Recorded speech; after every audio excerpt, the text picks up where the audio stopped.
Here's the problem. Your organization will give you the title, the pay, and the people, but they won't necessarily equip you to lead. And not feeling equipped leads you to feeling more stress and burnout. You just need to learn the right proactive tools to get ahead of the daily fires you always seem to be fighting in leadership. And I've put together a leadership checklist that I use to help you have the tools you need to focus on and take critical action in the most essential areas of leadership. If you follow this checklist, you'll conquer leadership in these 4 areas: the head or mindset, the heart or relationships, the hands or execution, and the guts or accountability. Click on the link in the show notes or go to leadershipontherocks.com/checklist to get your free leadership checklist so that you can post it on your wall and reference it often. Be encouraged, friend, and know that you are leading for such a time as this. Again, click on the link in the show notes or go to leadershipontherocks.com/checklist to get your free leadership checklist. Did you catch that? Your first few months in your new role will determine whether or not you survive or fail. And if you happen to survive, then that will determine how successful you'll be. If you get into trouble early in your leadership role, downward spirals are extremely hard to reverse.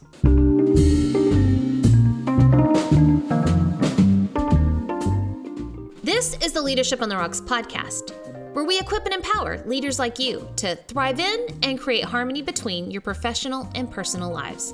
I'm your host, Bethany Reese, and in today's episode, we're going to learn about the last 2 of the 4 specific checkpoints you need to use to plan your transition into a leadership role.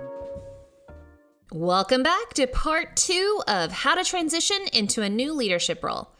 Planning for your transition into a leadership role is one of the absolute most critical actions you can do to ensure you're starting your leadership journey on the right path. As you transition into any leadership role, whether it's leading a team, a department, or an entire organization, you probably already have amazing ideas that you're ready to implement before you even step foot into that official role. But you need to have an intentional plan on how you're going to join the current team and the work they've already been doing. So that's why we're walking through the 4 specific and intentional checkpoints that you need to use to plan your transition into a new leadership role. So in the last episode, we covered part 1 of the first 2 checkpoints. So let me recap what those were. Checkpoint 1 was developing a mindset of a leader, and checkpoint 2 was making a great first impression. So let's quickly go over those so we can refresh your brains before we move on to checkpoints 3 and 4. Checkpoint 1, develop a mindset of a leader, is to guide you and protect you through the transition. And here are 3 ways you can do that. 1, just become secure in your identity and purpose as a leader. Remind yourself daily of who you are and why you became a leader. Having deep roots in identity and purpose will keep you standing when the storms come. And remember, they will come. So prepare. The second one is to grow in your own emotional intelligence, to identify and manage your emotions in order to respond instead of to react to everything that's going to be coming your way. So slow your thinking and remind yourself to reframe your thoughts. Respond, don't react. A third thing to develop a leader mindset is to develop a routine that helps you to mentally wash off your workday so that you can be fully present at home. Don't bring the muck and the stress of your workday into your house. Now, the second part that we talked about as far as checkpoint 2 was to make a great first impression. People naturally fear the unknown. They build up huge stories in their minds about all the things that are going to happen. So they're fearing you. You are what they fear because you are new. So you need to put their fears at ease by making a great first impression. And you could do 3 things when you think about your first impression. 1, give off open and positive body language and nonverbal cues. 2, make your introduction speech content about them and also give it in an upbeat tone. And then 3, don't make them wait. Tell them what your first actions are going to be as a manager. So how are we feeling about checkpoints 1 and 2? Are we feeling good, bad, indifferent? All right, think those through. Those are the first 2 things you need to do to transition into your new leadership role. Now, my advice to you is that no matter how confident you feel in transitioning into your new role, do not skip checkpoints 1 and 2 in preparing your own mind and thinking through your first impression. All right, they can bite you in the butt if you don't do them. So your mindset is going to be your filter for how you experience everything going forward. And your impressions can decide how accepting or closed off your team is going to be to you. All right, so now let's move on to checkpoints 3 and 4. Checkpoint 3 is relationships. Relationships are the bloodline to your culture, your team, and your organization. And relationships are the quickest way to poison or heal a work culture. And checkpoint 4 is implementing a transition plan into leadership, otherwise known as a 90-day plan, or stepping into your role with an intentional plan on how to play offense and defense and go for those quick wins. First up, checkpoint 3, relationships.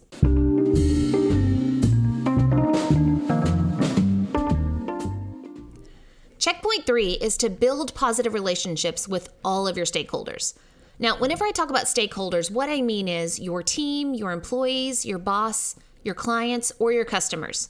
Anybody who has a stake in your success. The relationships you build will determine the culture you have.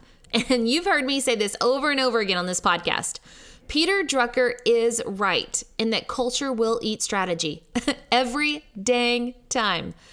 Your work culture will determine the success of any strategy you ever try to use.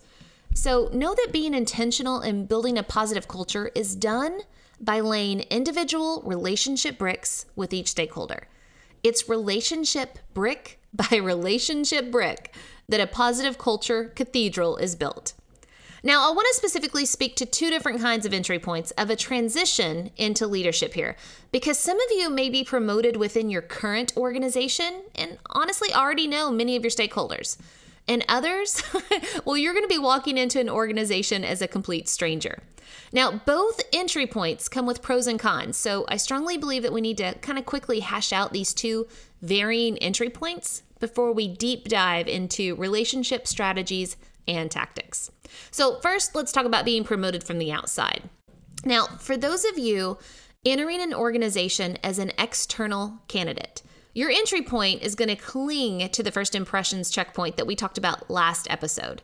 Because you're an unknown, a lot about your transition will hinge on the first impression. And once first impressions and opinions of your effectiveness are formed, they are very hard to change. Let me say that again. Once first impressions and opinions of your effectiveness are formed, they are very hard to change. So it's really important you make a great first impression. All right, so let's talk about being promoted in-house. Now, for those of you who are promoted within your organization, you may have a leg up on working knowledge of the group, but you also don't get a free pass on the first impressions either. You not only have to contend with first impressions in the role, but honestly, you have to contend with the historical impressions of you within the company. But wait, there's more. I feel like an infomercial. You also have the challenge of a role change transition within a relationship. And a role change within any relationship has the potential to come with great conflict. I mean, just ask parents adjusting to the role changes when their kids transition from being a child to becoming an adult. If the parents don't transition their role relationship from the ultimate authority to the trusted advisor, their relationship with their kid will have a ton of conflict. You can mark that one and put it in the bank every time. So understand that there is a huge difference in your stakeholders knowing, how you were in your previous role and knowing how you're going to act and lead in your new role. So first, depending on how large or small your organization is, your new leader peers, right, the people that you're now leading with, may or may not know who you are. For those that don't know you, I promise you, they're going to be asking their peers about you. So you're going to have some stories to either live up to or stories to overcome. But for those new leader peers, the ones that you're working with, and the employees that do know you, understand that there's been a shift in the relationship dynamic, that you now have to acclimate them to what they're going to see as the new you, meaning the you with the new title. Because the truth is now that your opinion at the table carries more weight than it used to. So you and your stakeholders will go through a time of transition to clearly see and respect each other in the new relationship role, whether it be from individual contributor to leader peer or coworker to boss. All right. So let's not forget those clients and customers as well who already know you. And now they may expect a little extra, wink, wink, a little extra from you since you've gained that bigger title. So because there's so much to unpack in this specific type of promotion within an organization transition, especially for those of you who are going from friend and coworker to the boss transition, that alone deserves its own topic and its own episode. So I'm probably going to prepare one of those in the future to help you through that transition, because there's all kinds of things that you have to sort through and communicate. And while yes, no matter what, you're always just going to be you, right? Your authentic self. Well, your authentic self as a leader of those that you're, the ones that you're hanging out with and used to hearing your work frustrations, well, they no longer get access to the same level of information that you'll know and you'll become privy to. So like it or not, you're going to need to address the change in relationship roles in order to move them from being awkward to having clarity. Okay, so now that we've addressed the 2 entry points for transitioning into your new leadership role, let's talk about specific strategies you can use to build positive relationships with your stakeholders. And I want to remind you again, I always want to, how important relationships are. They are the bloodline to the culture of your team and organization, and it's the quickest way to poison or heal the culture. So if you're all for building a healthy culture, you have to start by building healthy relationships with people, all people, from employees to coworkers to leaders to bosses to stakeholders to clients to everybody. All right, so I want to share 2 strategies, and actually I want to call them actions because they're more universal concepts that I believe are required or a must-do in leadership. The first action is to simply make people a priority. Now, it sounds like a big, simple concept, but it requires action in the smallest of moments. Whether it's an employee appreciation or marriage anniversaries, too often people think that grand gestures once in a while will make up for the day-to-day absence of their time and attention, and it just doesn't. Don't wait on the grand gesture to make everything okay. People want to be seen, heard, and valued. This is what creates their esteem or confirmation in knowing that they add value to their relationship or organization. So Dutch painter Vincent van Gogh, he's the one that cut off his ear, is quoted as saying, "Great things are done by a series of small things brought together." Now think about that. Now think about how beautiful a painting is and how it's created. Now, whether you're a brilliant artist like Van Gogh or more of a paint-by-number person like myself, a beautiful painting is done one brushstroke at a time. And all too often, leaders try to use the biggest, broadest brush they can and paint everybody with it. That's the Employee Appreciation Day. Don't do that. Now, what I mean is, yes, of course, appreciate your employees, and yes, celebrate that special week. But don't make that the only gesture you ever have in noticing your people or appreciating them. So if you really want to paint a positive work culture, then focus on making people a priority in the small moments of the work week. That's how you need to work. Like I said earlier, all people want to feel seen, heard, and valued. So remember, you have to be intentional in focusing on leading people and not managing tasks. Again, managers focus on tasks. Leaders focus on people. So be proactive and reach out to your stakeholders. Do not wait on an invitation from them. Always be the first to extend a hand of welcome and hospitality, even if you're the new guy or girl. Now, I want to share 2 specific tactics that are a great way to make time for people you serve. One, and now this might seem to be cutting edge, but hear me out. Just have a conversation with them. Y'all, forgive my sarcasm, but I am convinced that people don't talk anymore. And by golly, just talk, have a conversation. Make sure your calendar reflects time seeing, hearing, and valuing stakeholders. Schedule one-on-ones. Host a conversation or schedule a happy hour, spending time with people and getting to know their whole self by letting people share about their families and hobbies and life outside of work. This one is huge. Make a phone call instead of sending that email. Or better yet, get up out of your chair, walk down and have that conversation with the person. And guess what? The number one preventer of drama at work is to talk to people. So instead of listening to or allowing gossip or hearsay in the office, just go have a conversation with that person, without any premeditated assumptions either. By making sure your stakeholders feel seen, heard, and valued, you're providing them emotional safety to move forward in the relationship and pouring into their esteem and confirmation that they add value. Now, a second tactic to make people a priority is to learn about their personality type as just a general assessment of the way that they think or work, so you can better meet their needs. When you come to know people's work needs and motivations, you can proactively meet them, and that's great. Now, a second action or move to make people a priority is just to become a better communicator. The number one cause of drama and conflict is a lack of communication. People will assume your intent, and they're going to make up all kinds of stories about you, and you likewise are going to make up stories about them, your stakeholders, right? So to build positive relationships, become a better communicator so that there are fewer and smaller gaps of understanding between you and your stakeholders. This means that you don't need to wait on your stakeholders to reach out to you. Go to them first. Ask questions, listen, and take good notes. Communicate with your supervisor to find out what his or her expectations are for you and the team. Don't assume that they're naturally just going to tell you. Ask. Communicate with your team members individually to assess for streamlined systems and processes, and take the temperature of the climate so that you can piece together the bigger picture of what the team culture actually is. Communicate with clients and customers to gather feedback about performance from their point of view. Good communicators check their ego by listening before they respond.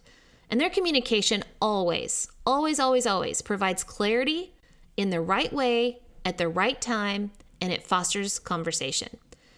At work, so much of your employees' frustrations come from not feeling successful. And it's usually because there's a lack of clarity in what's expected of them. People need to know clear expectations so that they can be successful or have that esteem and meeting those expectations. So be intentional as you transition into your new role to communicate well and communicate often. So you can go back to episode number 19 for more direct guidance on how to be a better communicator. There's tons of tips there. So let's recap up to checkpoint 3 and how to transition into your new leadership role. Checkpoint 1, develop a mindset of a leader.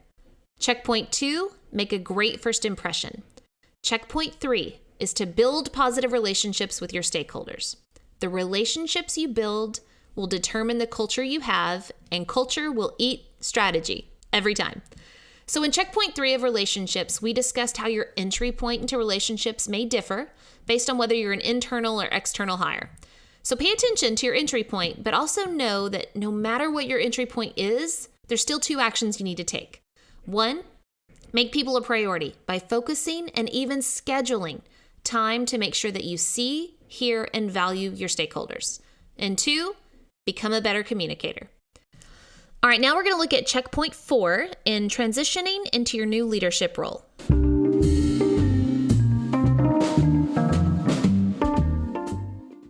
Checkpoint 4 is all about creating your new leader transition plan. It's a way of being proactive and intentional by creating a work plan for your first 3 months in the new role. Now, this new leadership transition plan is commonly known by professionals as your 90-day plan for your new role. And it is so important because here's the truth. Oh man, the first few months in a leadership role, most people just, quote, wing it. And I say that with disbelief because if there is ever a time in your career where you shouldn't wing it, it's the first few months in a new role.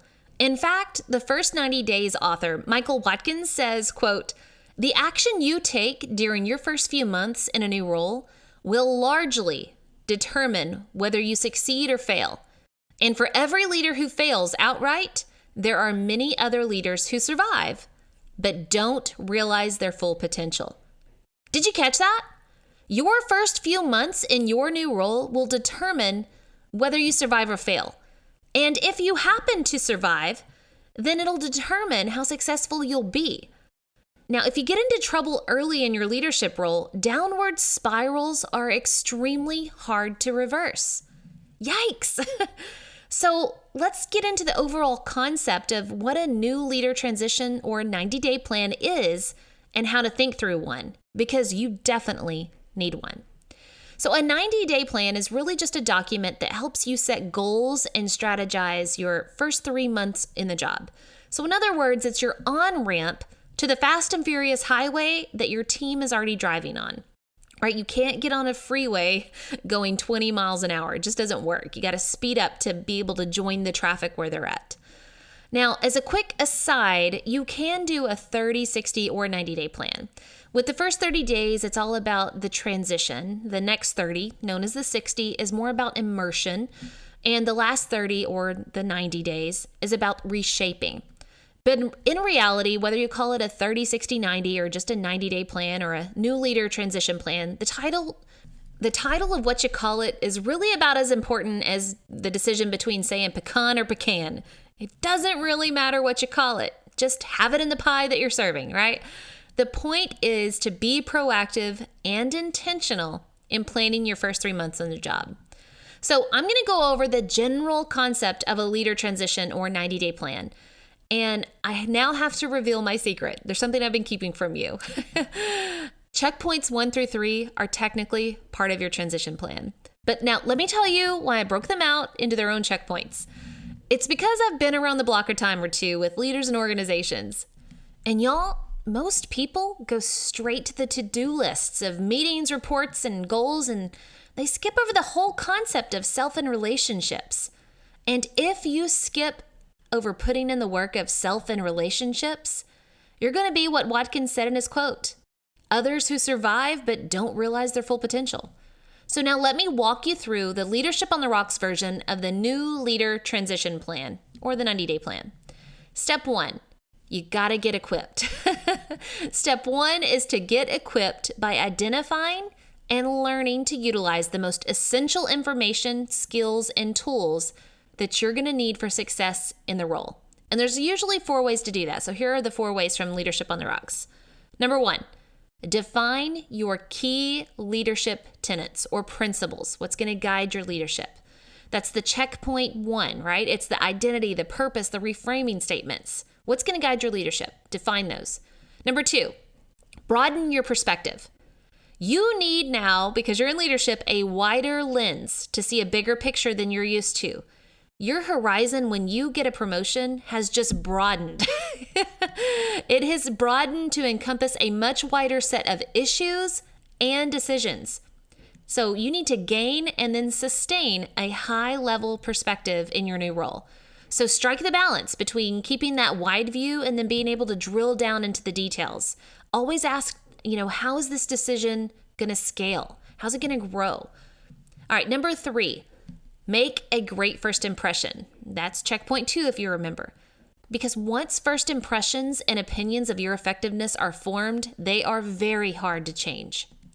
Number 4, accelerate your learning. Research, read, watch, listen, and ask questions to accelerate your understanding of leadership and your business. Learn to see the small details to bring everything into focus, and then you also need to see the big picture. It's like being at the eye doctor. You know those little machines where they show you duplications and he keeps turning it until you see only one object? That's what you need to do in leadership. Keep turning that dial until you finally have clarity. So learn to see parts into a whole, and learn to see the whole, the big picture, into parts. See the systems, the processes, the procedures, and see the people within each layer. All right, step 2 or section 2 of your 90-day plan is where you become empowered, or you find your purpose as a leader within the team, and you develop a sense of urgency to act because you now know how, where, and who to lead. And there's 4 ways that you could be empowered in your transition to your new leadership role. Number 1, build positive relationships with all team members and stakeholders. That's checkpoint 3, remember? The reality is that most people want to know how much you care before they ever care how much you know. And people only want to work with people they know, like, trust, and respect. All right, number 2 is assess the internal and external challenges that you and your team are facing. You're always fighting internal and external challenges. So you need to identify them and then assess how much they negatively impact your road to success. Number 3, identify, desired outcomes, and key partners. So after you've assessed those internal and external challenges, you need to decide on what your desired outcome actually is. And there could be many of them. So I should say desired outcomes really are. So brain dump a list of your desired outcomes to help you get started, and then categorize them. Put them in categories. Those categories should highlight who your key partners are that you need to be reaching out to help you with those desired outcomes. All right, number 4, prioritize goals and strategize your approach. Now, this is a huge step right in the middle of your whole plan. After you look at your list of desired outcomes, remind yourself that you want to avoid the avalanche of reality and the valley of overwhelm that we've already talked about. So tell yourself this phrase: the best way to eat an elephant is one bite at a time. Let me say that again. The best way to eat an elephant is one bite at a time. So now you need to prioritize those goals. They can't all be your first priority. You have to prioritize them. And after they're prioritized, now develop a strategy for your approach in accomplishing them. All right, step 3 or section 3 of your transition plan or 90-day plan is to make an impact. We got to do something, right? You need to become the catalyst for positive change. And guess what? There are 4 ways to do this. So 1, build momentum by getting quick wins. After building relationships and talking to your team, chances are you're going to know their pain points. So look for those low-hanging fruits. You know those nagging and annoying little problems that you can easily get rid of? Again, chances are your team is doing some stupid busy work that the old boss could have easily gotten rid of, just didn't. So you do it. Think, what can I eliminate, automate, and delegate to get that quick win and build momentum with the influence within your team? Number 2, get buy-in for your vision, mission, and your next steps, your plan. You're really not a leader if you're going along your plan and you look behind and nobody's following you. That's not a leader. So now that you've prioritized your goals and your strategy, you need to sell it and sell it well. Cast that vision of what the future will look like when your people buy into your plan. Talk about the why behind the what so that people know the bigger purpose, and clearly communicate the directions on how the team is going to get there. Number 3, execute, assess, refine, and sustain. Once you and your team start executing and making moves, don't set it and forget it with your plan. You have to continually assess and refine the plan so that you can ensure sustainability with success. All right, number 4, structure for expansion. Once you start reaching your desired outcomes, never just sit there and rest on your laurels. There's always going to be room for expansion and growth. So you need to start structuring a system that will support the expansion or scaling. So equip, empower, impact. That's the new leader transition plan. Those are the 3 sections that you need to work through as you transition into your new role. And as you work through those 3 steps, guess what? Wash, rinse, and repeat. This format, and honestly, you could even call it a 12-step program, is an upward spiral to sustaining success of making a continued positive impact. And that's what you want as a leader. Now, new leaders, I especially want you to hear me on this. And gosh, even feel free to repeat after me. I'm never done learning and growing. So say it again and say it like you mean it. I'm never done learning and growing. So no matter your role now, 5 years from now, or even at your retirement, there will always be new skills to learn. So be equipped. There will always be new challenges to tackle. So be empowered. And there's always going to be better refined strategies to execute. So go make an impact. In the end, I want to remind you on how having a transition plan or that 90-day plan can separate leaders from managers. First, by the sheer focus on people over tasks, but also because managers, they take on a new role, and honestly, they continue chopping down trees along the same path the team has always been going down. And leaders are willing to climb to the top of the trees and tell the team, hey guys, you're chopping trees in the wrong forest. So assess the team, assess the path, assess the culture, and then communicate which way the team needs to go and why. So to recap checkpoint 4 of transitioning into a new leadership role, step 1 is to get equipped by identifying and learning to utilize the most essential information, skills, and tools needed for success within the role. And there's 4 ways to be equipped. 1, define your key leadership tenets or principles. 2, broaden your perspective. 3, make a great first impression. 4, accelerate your learning. All right, part 2 or step 2 is to become empowered or find your purpose as a leader within the team and develop a sense of urgency to act because you now know how, where, and who to lead. And there's 4 ways to be empowered. 1, build positive relationships with all of your team members and stakeholders. 2, assess internal and external challenges. 3, identify desired outcomes and key partners. And 4, prioritize goals and strategize your approach. All right, step 3 or part 3, section 3 of the 90-day plan or transition plan is to make an impact or become the catalyst for positive change. And there's 4 ways to do this as well. 1, build momentum by getting quick wins.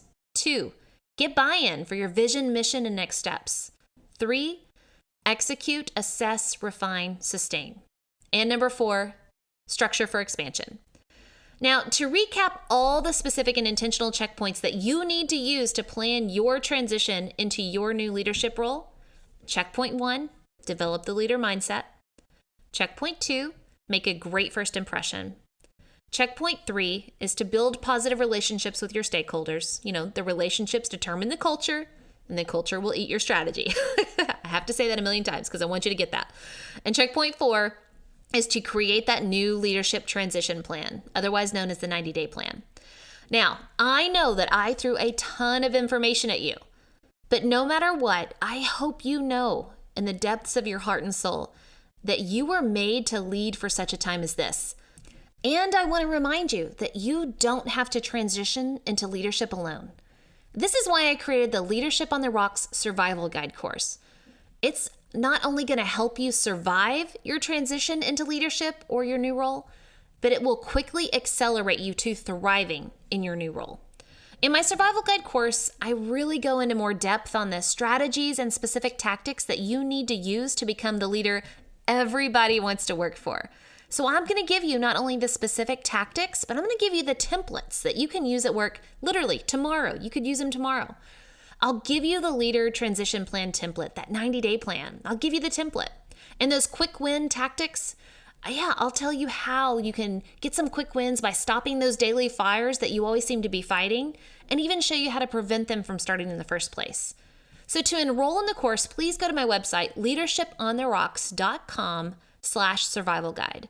Again, that's leadershipontherocks.com/survival guide. The link is also in the show notes. So if you want more of a step-by-step approach to leadership, enroll in my Survival Guide course today at leadershipontherocks.com/survival guide. Until next time, y'all continue putting in the work of building your life and leadership on the rocks, the essential rocks. God bless.